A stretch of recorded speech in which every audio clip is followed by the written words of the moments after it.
waxaa wakhtigan si aad u bidhaamaya saameynta diyaaradaha casriga ee Shiinaha ee loo yaqaano J-10C oo ah diyaarad dagaal waana tu sare u qaaday awoodda militari ee ciidamada cirka ee Shiinaha.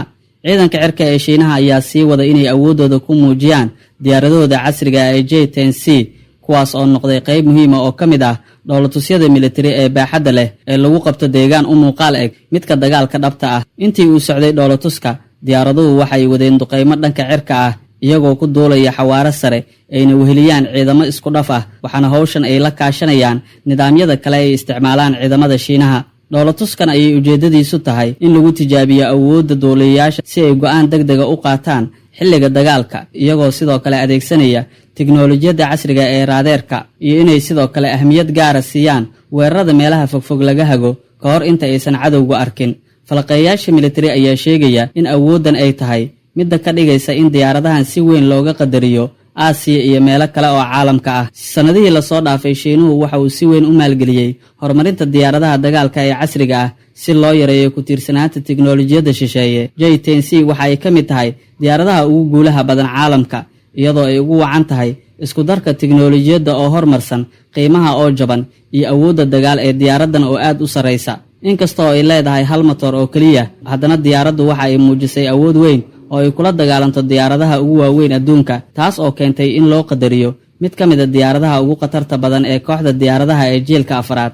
sababaha ugu muhiimsan ee J-10C loogu tixgeliyo diyaarad khatar ah ayaa ah awoodda ay u leedahay inay weerarto cadowga ka hor inta aan xitaa laga ogaan raadarada caadiga ah. sidoo kale waxaa diyaaraddan ku rakiban raadeer casri ah oo AESA ah. sidoo kale tiknoolajiyadda oo isku mar la socon karta bartilmaameedyo badan ayaa iyaduna ahmiyad gaara leh, waxaana aad u adag in cadowgu uu horay u ogaado. nidaamkan wuxuu diyaaradda siinayaa fursad ay ku qaado weeraro la yaab leh oo hawada sare ah. J-10C waxay sidoo kale xambaartaa gantaalka BL-15 kaas oo lagu tiriyo mid ka mid ah gantaalada riddada dheer ee faltanka hawada ugu awoodda badan caalamka.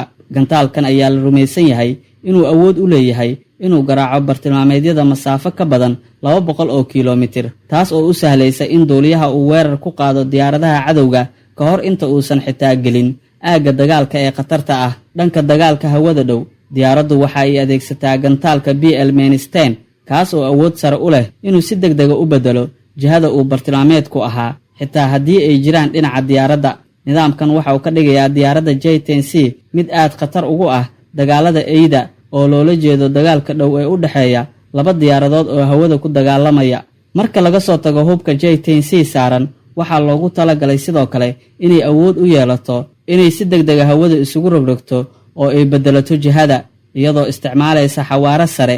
awooddani waxay u oggolaanaysaa inay ka fogaato weerarada cadowga iyadoo samaynaysa dib u gurasho ilbiriqsiyo gudahood. warbixinada militariga ayaa horay u sheegay in dhowr dhoolatus oo hawada ah J-10C ay u suurta gashay inay soo bandhigto awood ballaaran oo ka hormarsan diyaaradaha waaweyn sida diyaaradda Su-35 oo uu sameeyo Ruushka. sababtana waxaa lagu tilmaamay isku darka tiknoolajiyadda raadeerka, xawaaraha, go'aan qaadashada iyo isticmaalka gantaalada casriga ah.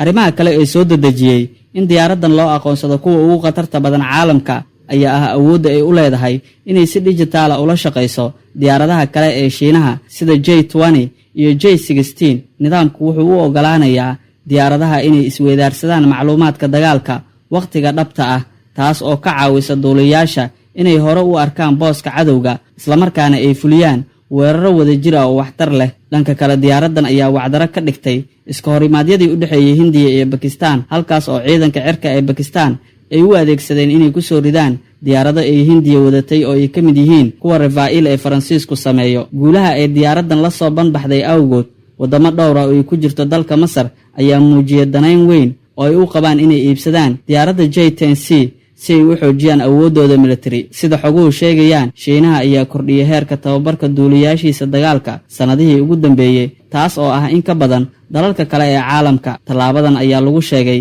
inay kordhinayso awoodda Shiinaha ee isticmaalka diyaaradaha, gaar ahaan goobaha dagaalka adag. waxay sidoo kale kaalin ka qaadanaysaa inay la qabsadaan isticmaalka nidaamka casriga ah ee diyaaradda. qarashka diyaaraddan oo yar iyo tiknoolajiyadeeda oo aad u sarreysa waxay J-10C ka dhigtay diyaarad si aada wakhtigan loo hadalhayo, waana tu door fiican ka qaadan karta weerarada habeenkii, dagaalka elektarooniga ah iyo howlgallada dhowr bartilmaameed lagu qaadayo hal xilli, waxaana geesta kale xusid mudan in isticmaalka hal matoor ee diyaaraddan ay yareynayso qarashka dayactirka, isticmaalka shidaalka iyo wakhtiga diyaaradda lagu diyaarinayo ka hor howlgallada militari. Si kastaba muddooyinkii ugu dambeeyey, Shiinuhu wuxuu ku guulaystay inuu tiro badan oo diyaaradaha ku soo saaro wakhti aad u kooban gudahood, taas oo ka caawisay inuu si degdeg ah u horumariyo ciidamadiisa cirka. Waxaana arrintani lagu macnaynayaa kaalin horumar leh oo uu Shiinuhu ka ciyaarayo tartanka militari ee ka dhexeeya quwadaha ugu waaweyn caalamka.